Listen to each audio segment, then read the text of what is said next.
दोस्तों, इजराइल को एक बहुत बड़ा झटका गजा के अंदर लगी गया। एक और बटालियन हवा में उड़ गई। उसकी एक एक वीडियो आपको दिखाने जा रहा हूं। दिखाऊंगा कि एक के बाद एक गाड़ियां गुजरती नजर आती हैं, अचानक से एक धमाका होता है और सब कुछ धुआं धुआं हो जाता है। फिर तस्वीरें निकल कर आती हैं उन तमाम इजरायली सैनिकों की, जो इजरायली सैनिक अब गजा में रहना तक नहीं चाहते, लेकिन उसी चाहत के साथ वो हवा में उड़ते हैं और जमीन पर जब तक वापस लौटते हैं लाश में तब्दील हो गए होते हैं। मातम इजराइल के अंदर मनाया जा रहा है, तो वहीं खबर अगली अमेरिका से जुड़ी हुई है।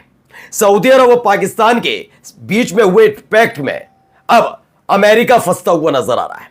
इस बार सऊदी अरब ने साफ साफ अमेरिका से जो कहा है, यकीन मानकर चलिए अमेरिका की रात की नींद उड़ा देगा, क्योंकि लंबे अरसे तक लोगों को डरा धमका कर जैसे भी इन तमाम मिडिल ईस्ट के मुस्लिम देशों में अपनी मौजूदगी दर्ज कराई थी। मौजूदगी का मतलब अपना बेस बनाया था, लेकिन अब कह दिया सऊदी अरब ने, अगर हमारा कतर का इन तमाम देशों का आपका ये मिलिट्री बेस सिक्योर नहीं कर पाएगा, रक्षा नहीं कर पाएगा, तो यहां से अपना बोरिया बिस्तरा बांधिए और निकल जाइए।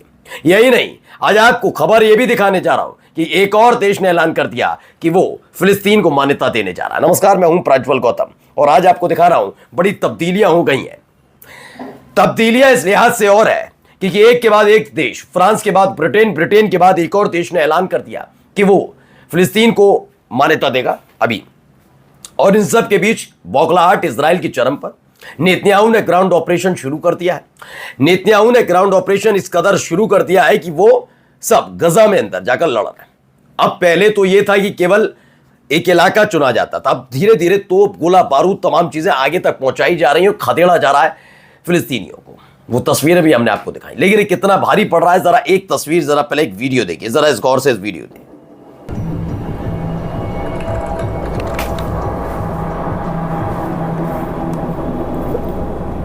तो ये देखिए धुआं धुआं आपको नजर आ रहा होगा। एक और जबरदस्त हमला इजरायली सोल्जर्स पर हुआ है गजा के अंदर। आईईडी एक्सप्लोजन हुआ है, जिसके बाद सब कुछ बर्बाद हो गया। एक नहीं, दो नहीं, कितने सैनिक मारे गए हैं अभी आपको दिखाने जा रहा हूं। लेकिन उससे पहले समझिए, यही वो धमाके हैं जो इजराइल के सैनिकों को चैन से सोने नहीं देते। जब तक वो गजा में रहते हैं, दिन भर ऑपरेशन को अंजाम देते हैं, रात में वो सो नहीं पाते। डर सताता है कि अगर सब सो गए तो हमास के लड़ाके ऐसा हमला करेंगे कि वो कभी उठ नहीं पाएंगे। इसीलिए इजराइल की सेना में जबरदस्त विद्रोह चल रहा है। विद्रोह इस कदर हो रहा है कि इजराइल के सैनिकों के जो परिवार वाले हैं वो नेतन्याहू को घेरने पहुंच जाते हैं, गालियां दे रहे हैं इजराइल के सरकार के मंत्रियों को। यही नहीं, जो पार्लियामेंट्री कमेटी बुलाई गई वहां पर मुंह पर दवाइयां दे मारी गई हैं। ये तमाम चीजें वहां पर हो रही हैं। अब इन सब के बीच ये एक्सप्लोजन हुआ। देखिए तस्वीरें पहले, ये पूरा का पूरा है। तकरीबन army reports 10 soldiers injured in an APC rollover in Gaza, they were all eliminated. ये बताया गया है कि अभी 10 जो सैनिक हैं वो बुरी तरह से घायल, लेकिन खबर निकल कर आई है सारे मारे गए। 10 सैनिक, पूरी बटालियन साफ एक झटके में। हमास में बार बार बता रहा हूं कि जो इजराइल की रिपोर्ट थी, ये रिपोर्ट गलत नहीं थी। इजराइल की खुफिया रिपोर्ट थी कि हमास तक, गजा तक तालिबान के लड़ाके न केवल पहुंचे बल्कि उनके हथियार पहुंच गए। और इन हथियारों ने ऐसी स्थिति बना दी है कि अब इजराइल के सैनिक कुछ कर नहीं पा रहे। क्योंकि आप हथियारों के मामले की बात करते हैं तो अमेरिका याद आता है, अमेरिका के हथियार याद आते हैं। लेकिन वही अमेरिका अपने हथियार जो अफगानिस्तान छोड़कर गया था, जिस पर इस समय तालिबान का कब्जा है, वही तालिबान ने अमेरिका के हथियार उठाकर हमास को दे दिए। मैंने नहीं कहा, ये खुद इजराइल की एक रिपोर्ट थी। और उसके बाद से 2 महीने पहले ये रिपोर्ट आई थी, और उसके बाद लगातार एक के बाद एक हमला, एक के बाद कभी 10, कभी 12। अभी मैंने आपको दिखाया 12 मारे गए 2 दिन पहले, आज 10 इजरायली सैनिक, उससे पहले 26, किसी दिन 3। रोजाना इजराइल के सैनिकों की मैयतें गजा से उठ रही हैं। चलिए अगली खबर देखिए। अगली खबर क्या है? अगली खबर निकल कर आई है सऊदी अरब से। सऊदी अरब ने क्या किया और क्या कहा? सऊदी अरब ने यूएस की मिलिट्री के साथ कहा कि अमेरिका की जो सेना है उसके साथ एक हम अपनी सेना का पूरा एक अभ्यास करना चाहते हैं, युद्ध अभ्यास, जिससे हमारी जो सेना है और बेहतर तरीके से समझ सके कि कैसे दुश्मन देश की सेना है उसके साथ हम लड़ पाएंगे। इसीलिए पाकिस्तान की सेना, दरअसल क्या है कि पाकिस्तान, भारत, ये जो हमारे देश हैं, ये आसपास के देश हैं, खासतौर पर पाकिस्तान की बात कर लीजिए, भारत की बात कर लीजिए, ये सैनिक एक्टिव मोड में रहते हैं। सऊदी अरब को इस बात का डर है कि उनके सैनिकों के पास वो गुर नहीं है जो अमेरिका के पास, भारत के सैनिकों के पास है।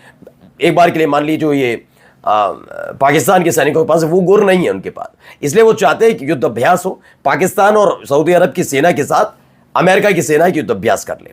ये युद्ध अभ्यास सिर्फ इसलिए नहीं गुर से खा के जाए, बल्कि ये भी है कि एक संकेत पहुंच जाए इजराइल तक कि जो तुमने कतर के साथ किया, अमेरिका का बेस होने के बावजूद, मिलिट्री बेस कतर में होने के बावजूद, वो सऊदी अरब के साथ मत करना, क्योंकि सऊदी अरब में मिलिट्री बेस है। ऐसे में क्या कहा गया, अरबिया सऊदी अरब लगातार प्रेशर बना रहे हैं। उन्होंने कहा अगर आप ये बात इनकार कर रहे हैं तो लीजिए अपना बोरिया बिस्तरा उठाइए, निकल जाइए। क्यों? क्योंकि कह दिया गया है कि पाकिस्तान, अमेरिका और Egypt possibly defend Saudi sovereignty against Israel. उन्होंने कहा कि अमेरिका और इन सब की, इजिप्ट, ये सब मिलकर करेंगे। ठीक है, अगली खबर मैं आपको दिखा रहा हूं। Arab countries are currently planning action against Israel.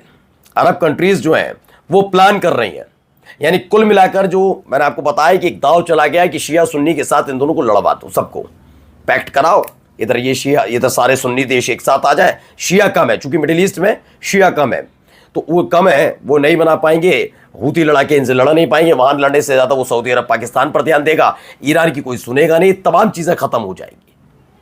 लेकिन हो गया उल्टा, सारे देश आज भी एकजुट है।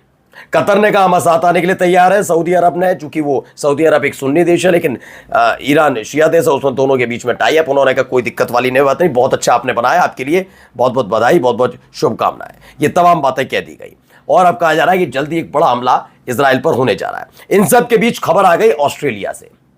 ऑस्ट्रेलिया ने भी एक तरीके से ऐलान कर दिया है कि वो जल्दी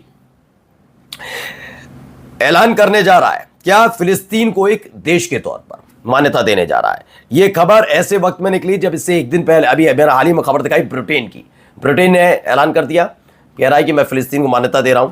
उसके एक दिन बाद फ्रांस देने जा रहा है। ऑस्ट्रेलिया ने भी कहा कि हम भी भैया मान्यता देने जा रहे हैं, खुल कर है, हम तो मान्यता देंगे ही देंगे। तो यहां से एक रिपोर्ट निकल कर आई। वहीं ब्राजील ने थोड़ी दिक्कत बढ़ा दी है, किसकी, इजराइल की।